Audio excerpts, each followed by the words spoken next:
বাংলায় কি পরিবর্তন আসবে? জানি না। এটাও জানেন না? না। বাংলার ভোট নির্বিঘ্নে হবে? জানি না। এটাও জানেন না? মমতা বন্দ্যোপাধ্যায় না মোদি? জানি না। এটাও জানেন না? মমতা ব্যানার্জি যখন এসেছিল আসার জন্য ভোট 6টার দিকে দাঁড়িয়ে তিনবার ভোট দিয়েছে। কোনো বিকল্প আসবে বলে মনে হয় না। সেই যখন 35 বছর চলেছে 70 বছর অ্যাটলিস্ট চালাবে। এই মুহূর্তে দাঁড়িয়ে সারা পৃথিবীর দিকে তাকালে তো কোনো মানুষেরই নিরাপত্তা নেই, যুদ্ধ লেগে গেছে। অথবা উল্টোটা, মানুষ পরিবর্তন আদৌ চায় না। এটা খুব আনপ্রেডিক্টেবল একটা জায়গা। দাদা বলছি, বাংলায় কি আবার সবুজ ঝড় বইবে? আসবে, নিশ্চয়ই সবুজ আসবে। সবুজ আসবে? সবুজই দরকার। সবুজ দরকার? হ্যাঁ, বিজেপি দরকার নেই। বিজেপি দরকার। বিজেপি দরকার? হ্যাঁ, বিজেপি দরকার। মুখ্যমন্ত্রী বলে নাকি শিল্প আছে, চাকরি আছে। কচু মাথা আছে, কচু মাথা আছে, কচু মাথা আছে। পামেরা ভালো ছিল। তারা তবু গরিবকে দিয়ে খেত।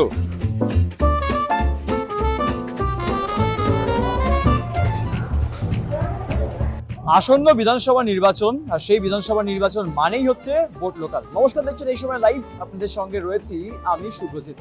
ভোট লোকালের অন্য একটা এপিসোডে আমরা এসে গেছি সিঙ্গুরে, এবং সিঙ্গুর স্টেশন থেকে আজকে আমরা উঠবো আরামবাগ হাওড়া লোকালে। এবং আরামবাগ হাওড়া লোকালের মানুষজন কি ভাবছে, কারণ দুয়ারে তো করা নাড়ছেই ভোট।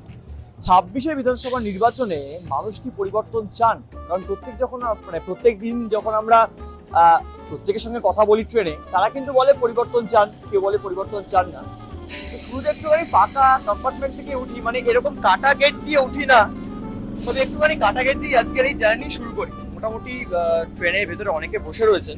এসআইআর হলো যে, অনেকে বলছে হয়রানির শিকার হয়েছে, সত্যি কি তাই? কিছু ক্ষেত্রে তো হয়রানির শিকার হয়েছে, কিন্তু এটা তো একটা পলিটিক্যাল প্রসেস, এটা কন্টিনিউয়াস, এবং আমার মনে হয় এটা চলবে। এবং এখানে সমস্যা যেগুলো হয়েছে সেগুলো কিছু মানুষের ডেফিনেটলি সমস্যা হয়েছে, কিন্তু সেটা কখনোই এরকম নয় যে এসআইআর বন্ধ করে পুরো ব্যাপারটাকে করা যাবে। আর এসআইআর একটা প্রসেস, সেটা চলবে। হয়রানিও মানুষের হয়েছে, সেটাও সত্যি। দুটোর মধ্যে একটা ব্যালেন্স করা দরকার, সরকারের করা, কেন্দ্র এবং রাজ্য দুজনেরই একটা ব্যালেন্স। কেন্দ্র রাজ্য কি আদৌ তো ব্যালেন্স করতে পারে? ডেফিনেট এখন যে সিচুয়েশনে আছে পারছে না। কি মনে হচ্ছে এই ব্যালেন্স, মানে এই যে এই ব্যালেন্সের ক্ষেত্রে কি এগিয়ে থাকবে? মানে বর্তমানে তৃণমূল আর পদ্মফুলের মধ্যে তো একটা জোরদার লড়াই চলছে। অনেকে বলছে নাকি বামেদের জায়গা নেই, মানে বামেদের কি জায়গা নেই? আসলে মানুষের মন কোন সময় ঘোরে সেটা কিন্তু ওই প্রেডিকশনের রাজনীতিতে হয় না। হয়তো ইনার যে মানুষের যে ইনার মাইন্ড, সেখানে হয়তো পরিবর্তন এসেছে, কিন্তু সেটা দেখা যাচ্ছে না। অথবা উল্টোটা, মানুষ পরিবর্তন আদৌ চায় না। এটা খুব আনপ্রেডিক্টেবল একটা জায়গা। পরিবর্তন যে একেবারেই হয়ে যাবে এমনটা নয়, অত সহজেই পরিবর্তন আসবে বলে আমার মনে হয় না। আর মোটামুটি পরিবর্তন কি সহজে আসা সম্ভবপর? কারণ ইতিমধ্যেই যে তালিকা প্রকাশ পেয়েছেন, আমি এসআইআর নিয়ে শুরু করলাম না আজকের এপিসোডটা। এসআইআর বলতে কিন্তু অনেকের অনেক বিষয় মাথায় আসছে, কারণ রাজ্যে এসআইআর হলো, বিভিন্ন রাজ্যে এসআইআর হয়েছে, এখন অনেক রাজ্যে এসআইআর হওয়া বাকি আছে। দেখুন, এসআইআর এর ক্ষেত্রে কিন্তু সংখ্যা, অনেক ভোটারদের নাকি নাম বাদ যাচ্ছে। সত্যি কি নাম বাদ যাচ্ছে? আরেকজন দিদি আছে, কথা বলছি। এসআইআর নিয়ে কিন্তু মানুষের মনে একটা আতঙ্কের সৃষ্টি হয়েছিল। এসআইআর এর লিস্ট বেরোলো, অনেকের নাম বাদ গেল, এই নিয়ে রাজনীতির টানাপোড়েন চলছে। এত কিছুর মধ্যেও, এত রাজনীতির মধ্যেও বাংলার মানুষ এখন কি চায়? সে তো ভোটের রেজাল্ট বেরোলে বোঝা যাবে বাংলার মানুষ কি চায়। আমি একা তো বাংলার মানুষ নই। আপনি তো বাংলার মানুষদেরই মধ্যে একজন। হ্যাঁ। কি মনে হচ্ছে, বাংলার মানুষ কি পরিবর্তন চায় নাকি প্রত্যাবর্তন? এসআইআরটা খুব একটা ইম্প্যাক্ট ফেলেছে বলে আমার মনে হয় না, কারণ ওটা একটা প্রসেস। এই প্রসেস আগেও হয়েছে, তার ইম্প্যাক্ট ভোটে খুব একটা পড়েনি। এবার আমার মনে হয় না যে এসআইআর সংক্রান্ত কোনো ইম্প্যাক্ট ভোট আস্তে আস্তে আর সেটা থাকবে। নারী সুরক্ষা বা নারী নিরাপত্তা কি বাংলায় আছে? হ্যাঁ, নারী নিরাপত্তা বাংলায় আছে। এই মুহূর্তে দাঁড়িয়ে সারা পৃথিবীর দিকে তাকালে তো কোনো মানুষেরই নিরাপত্তা নেই, যুদ্ধ লেগে গেছে। সেখানে আলাদা করে বাংলায় নারীর নিরাপত্তা আছে কিনা এই প্রশ্ন আর আছেই, নেই, কোথাওই নেই, কারোরই নিরাপত্তা নেই। কাল রাত্রির থেকে তোমার আমার বাড়ির ছাদের ওপর দিয়েও ড্রোন ঘুরতে পারে, বোম পড়তে পারে। এটা কিন্তু খুব ভাইটাল একটা পয়েন্ট। এই যে বাড়ির উপর দিয়ে ড্রোন ঘুরতে পারে, বোম পড়তে পারে, মানে বাড়ির উপর দিয়ে ড্রোন না ঘুরুক, 26-এর বিধানসভা নির্বাচনে বোম পড়ার আশঙ্কা কিন্তু একদম ফেলে দেওয়া যাচ্ছে না। মানে বাংলায় ভোট হলে কিন্তু বোম পড়ে নাকি? দিদি সেরা লক্ষ্মীর ভান্ডার পান। দাদা বলছে বিজেপি সরকার এলে নাকি আরো মহিলাদের জন্য নাকি টাকা বাড়িয়ে দেওয়া হবে। দিদি এলো, অনেক মেয়ের ছেলেদের লাভ হয়েছে। লাভ হয়েছে? কি হয়েছে একটু বলুন। কি বলবো বলো, কি লাভ হয়েছে একটু বলুন। গরিবদের অনেক সাহারা হয়েছে। আচ্ছা, গরিব মানুষের সহায়তা পেয়েছে। মোদি এলে সেটা কি হবে না? মোদি কি দিচ্ছে, কি দিয়েছে? বাংলায় চাকরি আছে? এটা খুব জটিল প্রশ্ন। মানে বাংলায় চাকরি আছে এটাকে হ্যাঁ অথবা নাতে বলা সম্ভব নয়। হয়তো বৃহৎ আঙ্গিকে দেখতে গেলে যে হ্যাঁ হয়তো কলকারখানা একটু কম আছে, বা সেই জায়গায় যে হিসাবে আমাদের শিল্পায়ন বোঝায় বা ইন্ডাস্ট্রি বোঝায় সেটা একটু কম রয়েছে, কিন্তু অন্যভাবে তো কাজ করছে। তাই যে পরিসংখ্যান দেখায় এই সরকার যে আমার আনএমপ্লয়মেন্টের রেট এখানে কম, এমনি কমছে, সেটা তারাও হয়তো কোনোভাবে পরিসংখ্যান তুলে এনে দেখায়। কিন্তু সত্যি তো মানে একটু শিল্প আর একটু হলে ভালো হয়।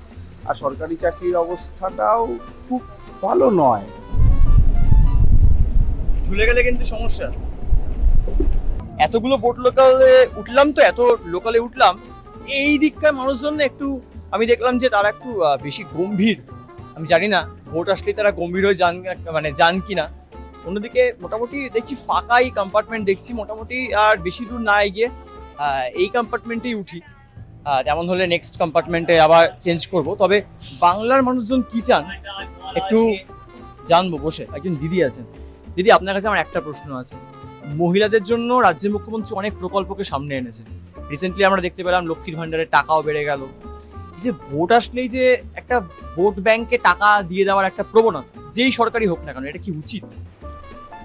এটা উচিত হয়তো নয়, কিন্তু এটাও তো ঘটনা। রাজ্যে অনেক বেকার ছেলে মেয়ে আছে, তাদের এই টাকাটা দিলে কিছুটা সুবিধা হবে, সেই ভেবেই হয়তো সরকার এটা দিয়েছে।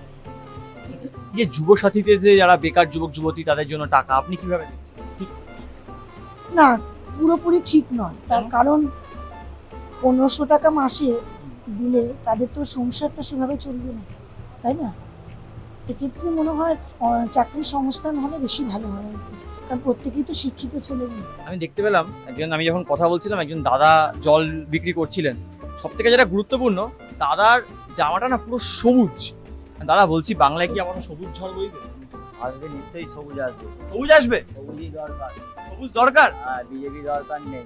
এই রে, দাদা বলতে বলতে নেমে গেল, বিজেপি দরকার নেই। আরেকজন দাদা আছে, বলছি বিজেপি দরকার।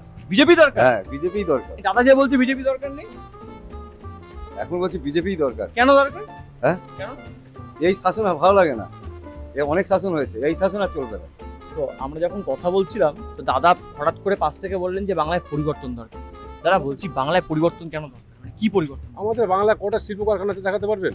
আমাদের মধ্যে বেকার ছেলেরা কেন রাস্তাঘাটে লাথি খাচ্ছে, হোঁচট খেয়ে মরছি? এটাই কি আমাদের দেশ? আপনার মনে কি বলা হয়? না, রাজ্যে কি এখন চাকরি শিল্প কিছু আছে? শিল্প বলতে কিছুই নেই। শিল্প কোথায় আছে? জেক স্টিল বন্ধ, সিজগো মিল বন্ধ, নেলকো বন্ধ, আপনার হিন্দ মোটর বন্ধ। শিল্প এখন কটা আছে এখানে দেখাতে পারবেন? মুখ্যমন্ত্রী বলে নাকি শিল্প আছে, চাকরি আছে। কচু মাথা আছে। ওই সিটটারই দোষ। ওই সিটে যে যাবে সেই রাবণ হবে। বামেরা কি ভালো ছিল? বামেরা ভালো ছিল? তারা তবু গরিবকে দিয়ে খেত। দাম থাকাকালীন তো এসব ছিল না, কিন্তু ভালো ছিল। 34 বছর তো রাজত্ব করে গেছিল। বামেরা যা করেছে ভালো? নিশ্চয়ই। আপনি তাহলে বামকেই আগিয়ে রাখছেন? আমার কাছে এখন সবাই সমান, যে কাজ দেখাবে সেই ভোট পাবে। তাহলে আপনি অনেকবার ভোট দিয়েছেন, কি মনে হচ্ছে বাংলায় ভোট কিরকম হবে? জানি না। জানেন না? না। বাংলায় কি পরিবর্তন আসবে? জানি না। এটাও জানেন না? না, বাংলার ভোট নির্বিঘ্নে হবে? জানি না। এটাও জানেন না? মমতা বন্দ্যোপাধ্যায় না মোদী? জানি না। এটাও জানেন না? বাংলা- আমি বলে দেবো। না না, বাংলার হাল বেহাল? জানি না। এটাও জানেন না? আপনি তাহলে কি জানছেন? কিচ্ছু জানি না। কিছু জানেন না? এটা কিন্তু খুব ভাইটাল একটা পয়েন্ট। কিছুই জানি না, অলরেডি কিছু জানি না, কিন্তু ভোটটা দিয়ে চলে আসি। এসআইআর আপনি ফর্ম ফিল আপ করেন? কে বলেছে করেন? করেছি। সেটা করেছে, সেটা করতে হয়, সেটা ফর্মালিটি দেখে করেছি। That's formality. ভোট দেওয়ার জন্য না, ভোট দেওয়ার জন্য না। আমার নাম যদি কাটাও যেত, আমি জীবনে কোনোদিন যেতাম না। আমার নামটা ভোটার লিস্টে তোলা ছিল। এই মমতা ব্যানার্জি যখন এসেছিল আসার জন্য, ভোট 6টার দিকে দাঁড়িয়ে তিনবার ভোট দিয়েছি, তারপর দিয়ে অন্য ভোট দিয়েছি। কি মনে হচ্ছে 2011 সালের আগে ঠিকঠাক ছিল নাকি? মানে সেই সময় পরিবর্তনটা ছিল, দরকার ছিল, জরুরি ছিল, প্রচন্ড দরকার ছিল, ভীষণভাবে চেয়েছিলাম। মমতা ব্যানার্জি কি একটা করতো না, ধর্ণা না কিন্তু ধর্মতলে মাঝে মধ্যে গিয়ে দাঁড়াতাম। আমি কোনো পার্টি করি না, ঠিক আছে? মাঝে মধ্যে গিয়ে করতাম, আমার জন্য বলেছিলাম। বাংলার মানুষ বিকল্প হিসেবে কাকে চায়? বলতে পারবো না, কোনো বিকল্প আসবে বলে মনে হয় না। সেই যেমন 35 বছর চলেছে, 70 বছর 31 সালে তো আজকে আমাদের এই জার্নি অর্থাৎ ভোট লোকালের যে জার্নি এখানেই শেষ হলো।